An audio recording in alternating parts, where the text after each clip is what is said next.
Today, we're going to talk about finances, profitability, growing your business, and most importantly, decision making as a CEO. After the last 11 years working with thousands of business owners as a CEO of Kickstart Accounting, I found that business owners make their decisions in one of four different decision making styles. First, data driven decisions. Then there's gut and emotion. My emotion is swinging me towards making this decision. Our third decision making style is asking and consulting others, different business owners, our business coach, asking other people what they think. Our last decision making style is analysis paralysis. This type of business owner does all of the things. They consult every piece of data, every number that they have. They are thinking about their emotions. They've talked to everyone. And honestly, this is our slowest decision making style. I want you to think about how you make decisions in your business. Think about a recent decision that you made in your business and how did you make it?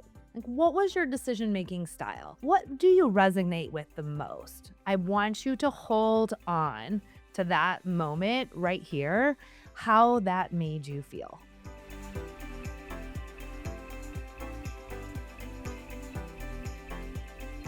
My name is Danielle Hayden. I am the CEO and founder of Kickstart Accounting Group. I am a former corporate CFO and CPA.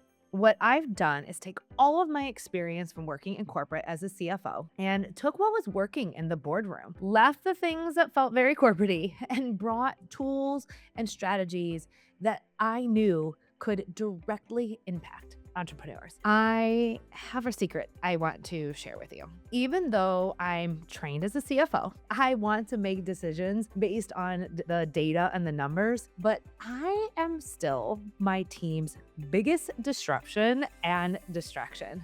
Can I get a raise of hands from all of my visionaries out there who have one too many ideas and can be the biggest distraction for their team?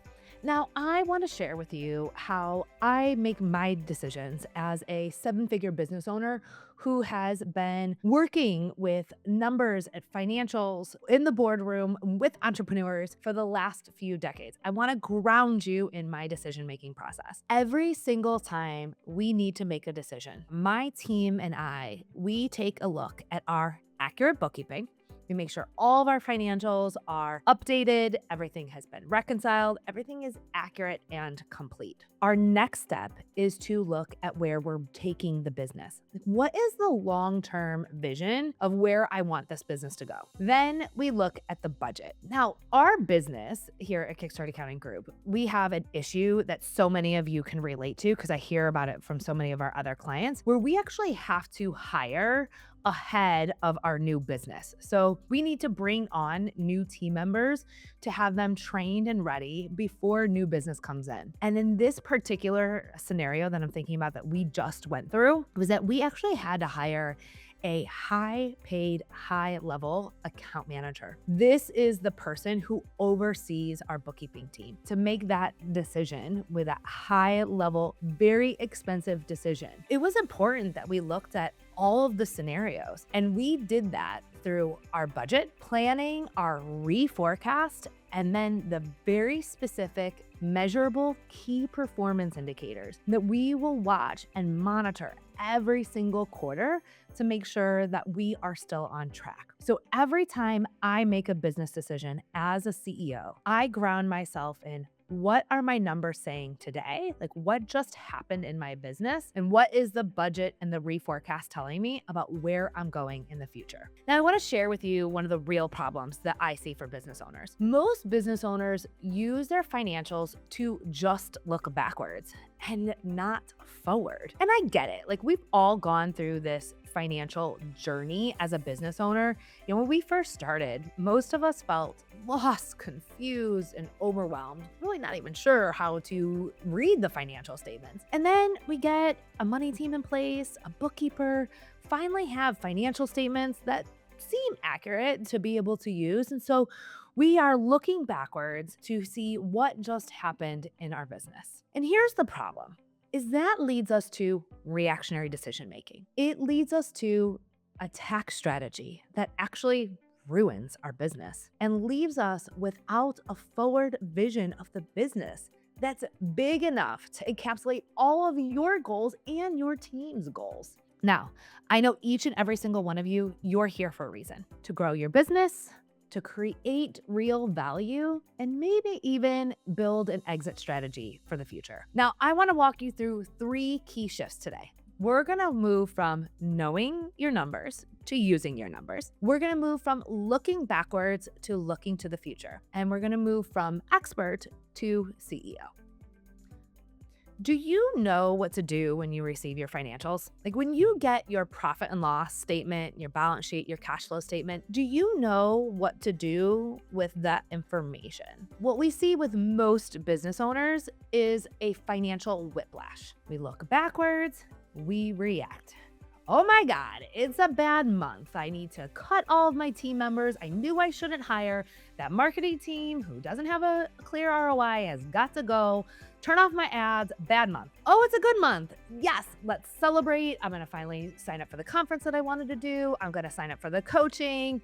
Yes, we need a rebrand. Of course we need a rebrand. I have money. Repeat, repeat, repeat. And I know in this industry, it's easy to repeat that cycle. And that reactiveness, that financial whiplash, it leads to burnout. So I want to offer a shift for each and every one of you. Let's move from you have the numbers and you react to them to you use the numbers to stay accountable to your strategy. Your numbers are not just a tool to say, here's what happened, and here's how I'm going to react to it. Your numbers help guide the insights about your business, about what's working, what's not working. They help determine your long-term decisions, and you have true accountability to where you want this business to go. I love being able to provide business owners with true accountability. And I'm not talking about the AI type of accountability. I'm talking the real human to human level of accountability, where we can show up and say, hey, you said you wanted to be here. What happened? Why are we moving in this direction if this is where our goal was for this year? No AI, no robot is going to be able to do that for you the way a team can do that. So moving from having the numbers and reacting to using the numbers to determine how do these insights impact my long-term decisions and my accountability for the future. All right, let's move to our second shift. I want you to move from looking backwards to looking ahead. Imagine it's 10 years from now. What's happening in your personal life? How old are you? How old are your kids? How are you spending your time? What are the financial needs and desires that support how you want to spend your time? Now let's think about the business. How are you spending your time in the business? What is your role in the business? What does your team look like? How does it feel to envision your future? Was it hard for you to think that far in advance for both your personal and your business? Now I want to ask you, do you have a plan? Do you have a 1-year budget? Do you have a 3-year financial plan? How about a 10-year North Star? And do you know how you're going to get there? If you've answered no to most of these, I want to be clear, you're not behind. You're just ready for the next level in your business. Now, what we do with every single one of our clients at Envision CFO is set a 10-year North Star, the personal and business vision that guides every single decision. Then we create the 3-year business plan, revenue, team, specific offers, and then all of those operational milestones that need to happen in order to hit that 3-year plan. Then we do a complete SWOT analysis. This is an honest look, strengths, weaknesses, opportunities, and threats, and then a 1-year budget. Only then, once you've done the 10-year North Star, the 3-year plan, and a complete SWOT analysis, should you ever be completing a budget. I hear so many business owners who tell me, yes, I have a budget, and then they don't actually use the budget. Well, the reason you don't actually use the budget is because it's not the actual roadmap to take you where you want to go. And then the quarterly key performance indicators.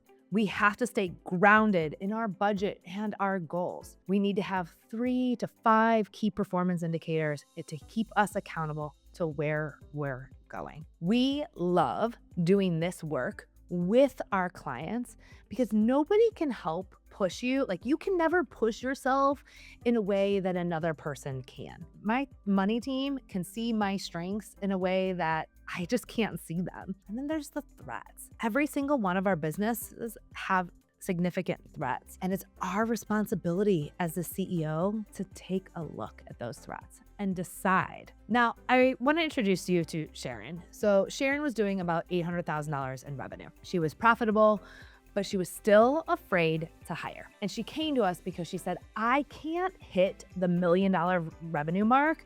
I can't continue to grow unless I can hire team members. And I have to feel confident in hiring those team members in order to be able to scale. I know I need management. I know I need leadership, but I am afraid. And honestly, she was brave to allow us to help her. So as we did the 10-year North Star and created the business plan, our 1-year budget encapsulated every fear that went into hiring. And we took so much time over her onboarding to really think through, what are all the scenarios that could happen? What's the worst case scenarios that happen when we hire? And what is the real structure of her business that she needs to see in order to be able to obtain those goals? I love Sharon's story because we have now watched her double in size. It's just an incredible journey to watch somebody move from so afraid of the growth that was in front of her to feeling empowered and confident and being able to scale her business with real intention. All right, our third shift is to move from expert to CEO. Now, this transition from expert to CEO is almost like we have to put our ego to the side. Now, I started this business 11 years ago, and then I met John Werlow with Built to Sell. Now, John had created a system of 11 levers to pull to help you create a business in value. Now, this encapsulates several different strategies, like having standard operating procedures, to have a product that offer the transformation. And most importantly, to move from being the expert who does all the work to the CEO who designs the work, who holds the vision and the mission for our team, to help our team see the future, not to be the one on every single client call, to be the one at every single event, but to hold the brand, the process, and the future for the business. Now, we watched one of our clients go through this journey. She felt so cash strapped and she was so burnt out because she was the one trying to do everything. It wasn't until our team really started to push her and challenge her for her to start to think, I need to be the one to create the process and then hold my team accountable to the delivery. Now, look, I want to be clear that this identity shift, it doesn't just happen. You have to encapsulate the CEO habits that create that type of identity shift. What habits do we need to embody in order to create this identity shift? A money team. You deserve a money team as a CEO. Habit number 2 is to have a budget. Every single person listening to this needs to have a budget in their business. This creates the guardrails around your spending. It also gives you permission to spend when it aligns with your goals. The third is strategic data, not just a full set of financial statements, right? Like, you can get a full set of financial statements from QuickBooks. You deserve a CEO snapshot with the high level strategic data that keeps you out of all the weeds so that you can focus on what's working and what's not working to help guide the future of your business. The fourth habit that I want you to embody is to become the visionary. When you feel yourself ready to react, when you're about to react to a bad month or over celebrate a good month, I want you to pause and think about the long-term vision of your business, because you are the chief energy officer for your business. You set the vision and create the energy for your team. They are going to follow your lead. Your responsibility is to create the vision. Now, who should be on your money team? Every single business owner should have a bookkeeper, a CFO partner, a tax advisor, and you as the CEO. Your bookkeeper, they are taking that 1,000-piece puzzle that's dumped on the coffee table in front of you, and they are going in and strategically categorizing every single one of those transactions so that all you're looking at as the CEO is the completed puzzle. And then you have your CFO partner. Your bookkeeper helps you look and see what just happened, and your CFO partner helps you set the vision for the future and then holds you accountable while you are making every single business decision. And then, of course, we need a tax advisor. Our bookkeeper and our CFO team, they are not the same people who are doing your taxes. Your tax advisor is the person who comes in and works alongside your bookkeeper and your CFO. So you need a full tax team that's going to help you within your goals. And then you, as a CEO, you are the fourth person on this money team. Your role is to take responsibility for your numbers, to understand them, not do the bookkeeping, not to create the budget, not to be the tax advisor. Your role is to communicate your vision and your goals and then allow your money team to rally around you. Now, I shared a little bit about my story earlier. I can be my team's biggest disruption. My team helps me ground every single one of those ideas. But how does this align with the 10-year vision? When I want to create a new product, when I want to change the way our team is doing things, we come back to the vision. How does this business decision align with where we want to be in 10 years? If it does not align to that goal, then we need to pause, not react, to ground ourselves, think about the vision and the budget. It is our responsibility to take that pause and to make the best business decision for our team. When you think about how you make business decisions, how did that make you feel?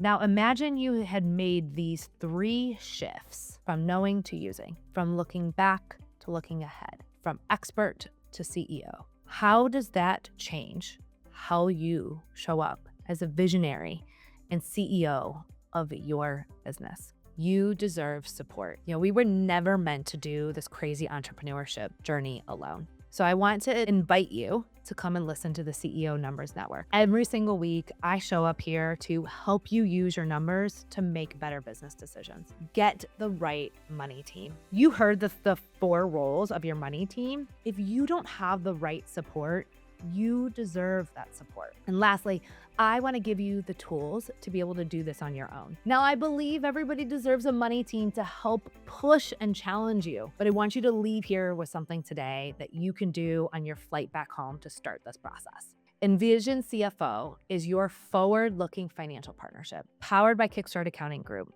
We bring CFO level thinking to entrepreneurs who are ready to stop reacting and start building. I want to invite you to book a discovery call. Whether you need help getting your bookkeeping organized so you have a CEO level dashboard to make business decisions with, or to look to the future to help you step into your visionary seat, you do not have to do this alone. I want to invite you to come allow us to be part of your money team.